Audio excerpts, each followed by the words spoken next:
प्रधानमंत्री नरेंद्र मोदी आज ब्राजील की राजकीय यात्रा पर ब्राजीलिया पहुंचे। पिछले 57 वर्षों में किसी भारतीय प्रधानमंत्री की ब्राजील की ये पहली राजकीय यात्रा है। इस दौरान प्रधानमंत्री नरेंद्र मोदी ब्राजील के राष्ट्रपति लूला दा सिल्वा के साथ द्विपक्षीय वार्ता करेंगे। दोनों नेता व्यापार, रक्षा, ऊर्जा, अंतरिक्ष, प्रौद्योगिकी, कृषि, स्वास्थ्य और लोगों के बीच आपसी संबंधों सहित आपसी हितों के क्षेत्रों में दोनों देशों के बीच रणनीतिक साझेदारी को व्यापक बनाने पर द्विपक्षीय चर्चा करेंगे। प्रधानमंत्री का ये दौरा भारत और ब्राजील के बीच आपसी सहयोग और संबंध को एक नई दिशा देने के तौर पर देखा जा रहा है। प्रधानमंत्री नरेंद्र मोदी इससे पहले 3 बार ब्राजील का दौरा कर चुके हैं, लेकिन ये पहली बार है जब प्रधानमंत्री मोदी ब्राजील की राजकीय यात्रा पर हैं। प्रधानमंत्री मोदी की इस यात्रा के कारण दोनों देशों के संबंध में एक नई ऊर्जा का संचार हुआ है। द्विपक्षीय बैठक के बारे में ब्राजील में भारतीय राजदूत दिनेश भाटिया ने कहा कि इस दौरान 4 समझौते ज्ञापनों पर हस्ताक्षर हो सकते हैं। इनमें आतंकवाद से निपटने के लिए मिलकर काम करना, गोपनीय सूचनाओं का आदान प्रदान करना और नवीकरणीय ऊर्जा तथा कृषि अनुसंधान में सहयोग शामिल है।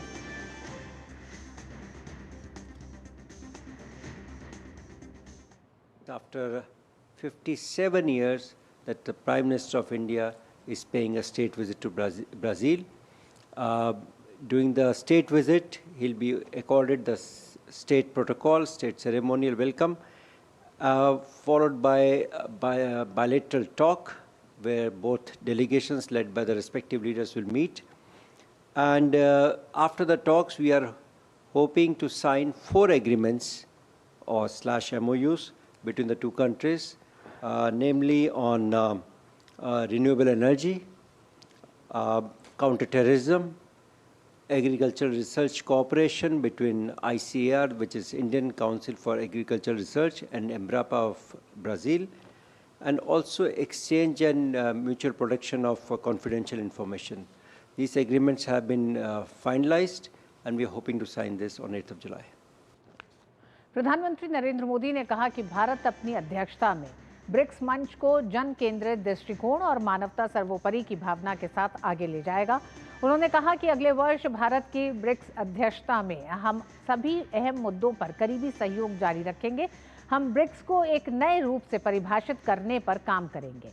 ब्रिक्स का मतलब होगा building resilience and innovation for cooperation and sustainability, यानी क्षमता निर्माण, सहयोग व सतत विकास के लिए अन्वेषण। प्रधानमंत्री मोदी ने कहा कि जिस तरह अपनी अध्यक्षता के दौरान हमने G20 को व्यापकता दिलाई, ग्लोबल साउथ के विषयों को एजेंडे में प्राथमिकता दिलाई, उसी तरह ब्रिक्स की अध्यक्षता के दौरान हम इस फोरम को आम जनता केंद्रित और मानवता प्रथम की भावना से आगे बढ़ाएंगे।